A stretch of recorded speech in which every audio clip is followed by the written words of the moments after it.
আসসালামু আলাইকুম, welcome back to my channel. আশা করি সবাই ভালো আছেন।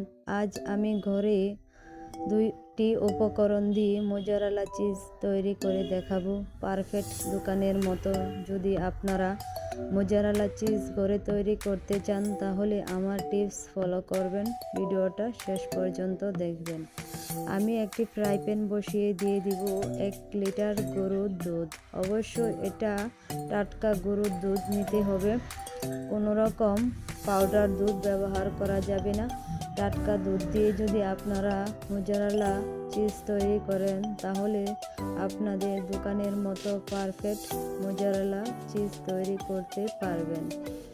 দুধটা বেশি গরম করা যাবে না, আঙ্গুল ডোবালে যাতে হালকা গরম হয় সেই রকম গরম করতে হবে। এখানে আমি ভিনেগার দিয়ে দেবো 2 টেবিল চামচের মতো, পানি দিয়ে দেবো 2 টেবিল চামচের মতো। একসাথে মিক্স করে আস্তে আস্তে আমি এখন দিয়ে দিব দুধের মিক্স, সাথে দিয়ে দিব ভিনেগারের পানিটা।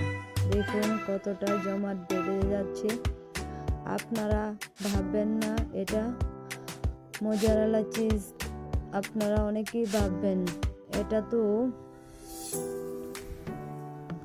ছানা তৈরি হয়ে যাচ্ছে, কিন্তু তা না। আপনারা দেখতেই পাচ্ছেন ছানা তৈরি হলে এতটা আঠালো বা লম্বা হয় না, ছানা অনেকটাই জড়জড়ে টাইপ হয়ে থাকে।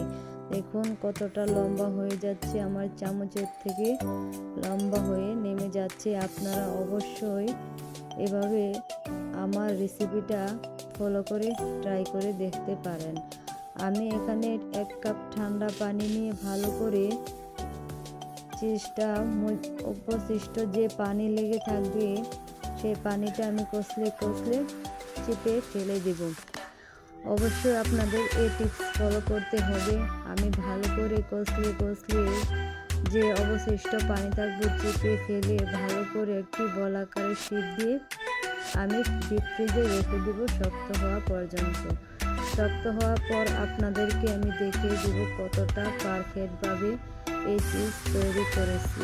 অবশ্যই আপনারা ঘরে তৈরি করে নিতে পারবেন, দোকান থেকে আর এত দাম দিয়ে কিনে আনতে হবে না। দেখুন কতটা পারফেক্টভাবে আমার মোজারেলা চিজ তৈরি করা হয়ে গেছে। আমি একটা ব্রেডে বিছিয়ে দেখিয়ে দিচ্ছি বয়েল করে রুটিটা।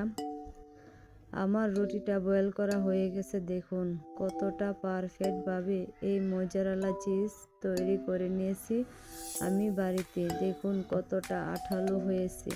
আপনারা যদি বাড়িতে